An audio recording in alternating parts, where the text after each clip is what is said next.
हाँ, वैसे तन्ना इतना भी नहीं बेरा दुनिया का था, इतना तू दिखावा करया करे। अब मैंने क्या कह दिया?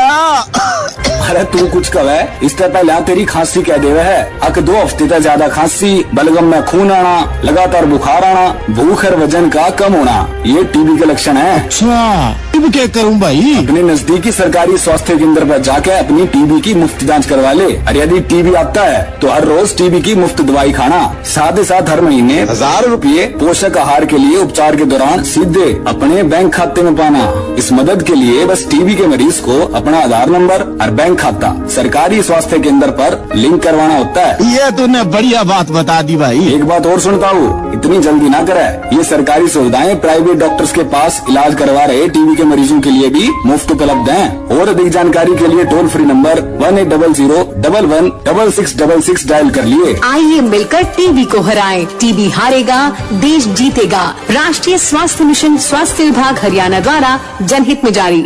नमस्कार, ये आकाशवाणी चंडीगढ़ है। प्रतीका से प्रादेशिक समाचार सुनिए। पहले इस बुलेटिन के मुख्य समाचार। लोकसभा अध्यक्ष ओम बिरला ने युवा शक्ति से भारत को विकसित राष्ट्र बनाने का संकल्प लेते हुए राष्ट्र निर्माण में अपना योगदान देने का आह्वान किया है। पंजाब के राज्यपाल एवं चंडीगढ़ के प्रशासक गुलाब चंद कटारिया ने आज चंडीगढ़ में सैन्य साहित्य महोत्सव के 8वें संस्करण का उद्घाटन किया। हरियाणा के लोक निर्माण मंत्री रणबीर गंगवा ने कहा है कि समाज एवं राष्ट्र के नव निर्माण के लिए शिक्षा का प्रचार व प्रसार बहुत जरूरी है। हरियाणा में जल्द ही विश्व बैंक की सहायता से विश्व कृत्रिम मेधा केंद्र की स्थापना की जाएगी और जींद जिले के गांव बूढ़ाखेड़ा लाठर के शहीद मेजर संजीव लाठर की पुण्यतिथि पर उन्हें याद किया गया। अब समाचार विस्तार से। लोकसभा अध्यक्ष ओम बिरला ने युवा शक्ति से भारत को विकसित राष्ट्र बनाने का संकल्प लेते हुए राष्ट्र निर्माण में अपना योगदान देने का आह्वान किया है। लोकसभा अध्यक्ष आज जिला फरीदाबाद स्थित मानव रचना विश्वविद्यालय के 10वें दीक्षांत समारोह में बतौर मुख्य अतिथि बोल रहे थे। समारोह में हरियाणा सरकार में राजस्व एवं शहरी निकाय मंत्री विपुल गोयल विशिष्ट अतिथि के तौर पर शामिल हुए। श्री बिरला ने कहा कि वैश्विक चुनौतियों का समाधान करने की दिशा में भारत आज बड़ी शक्ति के रूप में उभर कर सामने आया है। लोकसभा अध्यक्ष ने कहा कि आज पूरी दुनिया में भारत की अतुल्य पहचान है। शासन चलाने की सर्वश्रेष्ठ पद्धति भारत की है और यही कारण है कि भारत की लोकतांत्रिक प्रक्रिया का दुनिया के अन्य देश अनुकरण कर रहे हैं। लोकतंत्र की मजबूत ताकत ही है कि हमारा भारत 21वीं सदी में हर क्षेत्र में नए कीर्तिमान स्थापित कर रहा है। लोकसभा अध्यक्ष ने कहा, देशों के अंदर भी भारत का नौजवानों का ही सामर्थ्य है। उस देश के अंदर भी चाहे टेक्नोलॉजी हो, चाहे प्रोफेशनल कोर्सेज हो, हर इनोवेशन हो, हर विषय के अंदर भारत का नौजवान ही उस देश के विकास में योगदान दे रहा है और इसीलिए 21वीं सदी भारत की होगी।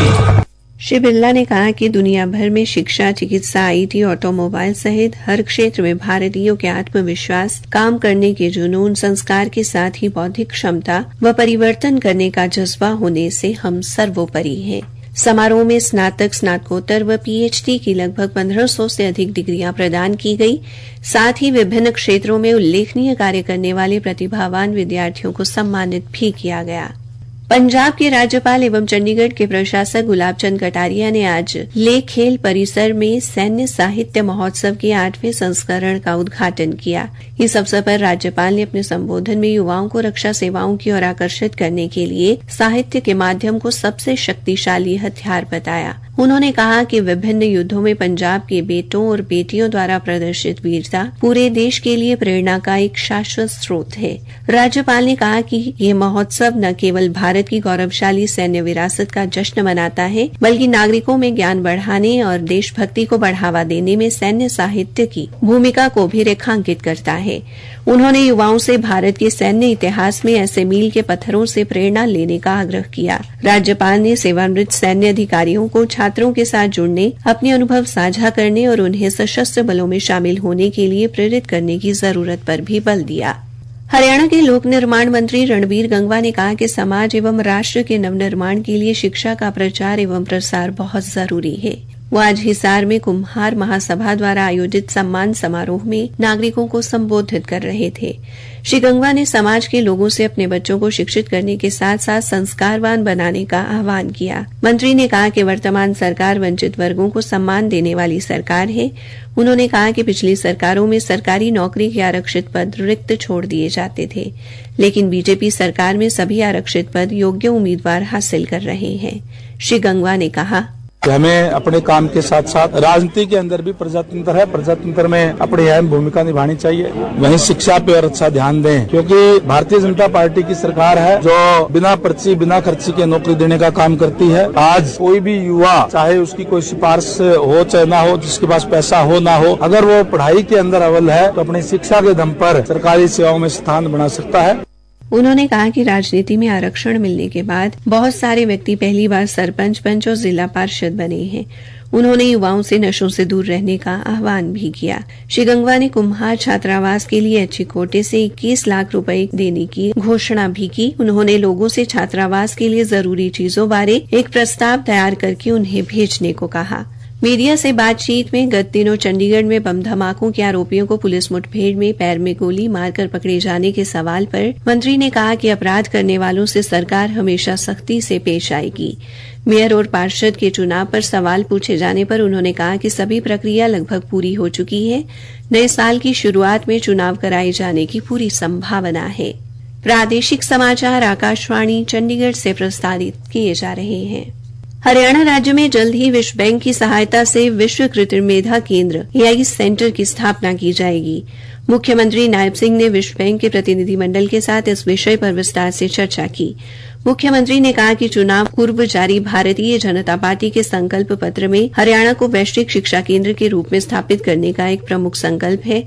उन्होंने कहा कि इस तरह युवाओं को कृत्रिम मेधा और आधुनिक कौशल का प्रशिक्षण प्रदान किया जाएगा। उन्होंने कहा कि ये पहल हरियाणा प्रदेश को कृत्रिम अनुसंधान और नवाचार के केंद्र के रूप में अंतर्राष्ट्रीय स्तर पर विशेष पहचान दिलाएगी। उन्होंने कहा कि केंद्र की स्थापना से राज्य की तकनीकी क्षमताओं को बढ़ावा मिलने के साथ साथ डिजिटल अर्थव्यवस्था के विकास में योगदान मिलने की संभावनाएं भी बढ़ेंगी। हरियाणा के मुख्यमंत्री नायब सिंह ने कहा है कि प्रदेश में किसी भी प्रकार की कर चोरी करने वाले व्यक्ति व फर्मों की जानकारी देने वालों को सरकार की ओर से पुरस्कृत किया जाएगा। जानकारी देने वाले व्यक्ति का नाम व पता गुप्त रखा जाएगा। उन्होंने कहा कि इस पहल का उद्देश्य हरियाणा में टैक्स चोरी के मामलों पर अंकुश लगाना है। मुख्यमंत्री ने कहा कि इस पहल के लिए आबकारी एवं कराधान विभाग में शुरुआती तौर पर 2 करोड़ रुपए की निधि का प्रावधान किया जाएगा। जींद जिले के गांव बूढ़ाखेड़ा लाठर के शहीद मेजर संजीव लाठर की पुण्यतिथि पर उन्हें याद किया गया। इस अवसर पर आयोजित कार्यक्रम में विधानसभा उपाध्यक्ष डॉक्टर कृष्ण मिड्ढा ने बतौर मुख्य अतिथि शिरकत की। शहीद को श्रद्धांजलि देते हुए डॉक्टर मिड्ढा ने कहा, देश के लिए कुर्बान होना ये बहुत बड़े गर्व की बात है, लेकिन पीछे परिवार में अपनी यादें छोड़ जाते हैं। कभी कभी माँ बाप को थोड़ी तकलीफ रहती है, लेकिन उन्हें गर्व भी रहता है कि हमारा बेटा देश पर कुर्बान हो। अकेले माँ बाप को नहीं, पूरे हिंदुस्तान की जितनी जनता है, मैं ये कहूँगा ऐसी महान शख्सियतों की वजह से, इन जवानों की वजह से ही हम खुली हवा में सांस ले रहे हैं। इस अवसर पर एक रक्तदान शिविर का भी आयोजन किया गया, जिसमें अनेक लोगों ने शहीद को सच्ची श्रद्धांजलि देते हुए रक्तदान किया। अंतर्राष्ट्रीय गीता महोत्सव में ब्रह्म सरोवर के घाटों पर विभिन्न राज्यों की लोक संस्कृति के अलग अलग रंग देखने को मिल रहे हैं। इन राज्यों के कलाकार अंतर्राष्ट्रीय गीता महोत्सव पर 15 दिसंबर तक लोगों को अपने अपने प्रदेशों की लोक कला के साथ जोड़ने का प्रयास करेंगे। आज भी अंतर्राष्ट्रीय गीता महोत्सव पर विभिन्न राज्यों की कला के रंगों के बीच कलाकारों ने अपने अपने राज्य की कला का बखूबी प्रदर्शन किया। कलाकारों का कहना है कि आज के आधुनिक जमाने में भी उन्होंने अपनी कला को जिंदा रखा है। मेरा नाम राजू भारती, गांव करवर, तहसील नैनवा, जिला बूंदी, राजस्थान से हूँ। हम कच्ची घोड़ी कार्यक्रम करते हैं। हमारे राजस्थान में एक नागौर जिला है, वहाँ छोटा सा गांव है पंडेर। वहाँ के श्री वीर तेजा जी महाराज थे, वो गौ सेवा में बहुत रुचि रखते थे और गौ माता के लिए उनके प्राण गए हुए थे। वो आज हमारे कलयुग में नहीं, पूरे संसार में पुजा रहे हैं। उनकी गाथा हम गाते हैं और ये लोग नृत्य उनके लिए दिखाते हैं। अंत में मुख्य समाचार एक बार फिर। लोकसभा अध्यक्ष ओम बिरला ने युवा शक्ति से भारत को विकसित राष्ट्र बनाने का संकल्प लेते हुए राष्ट्र निर्माण में अपना योगदान देने का आह्वान किया है। पंजाब के राज्यपाल एवं चंडीगढ़ के प्रशासक गुलाब चंद कटारिया ने आज चंडीगढ़ में सैन्य साहित्य महोत्सव के 8वें संस्करण का उद्घाटन किया। हरियाणा के लोक निर्माण मंत्री रणबीर गंगवा ने कहा है कि समाज एवं राष्ट्र के नवनिर्माण के लिए शिक्षा का प्रचार व प्रसार बहुत जरूरी है। इसी के साथ ये समाचार बुलेटिन समाप्त हुआ।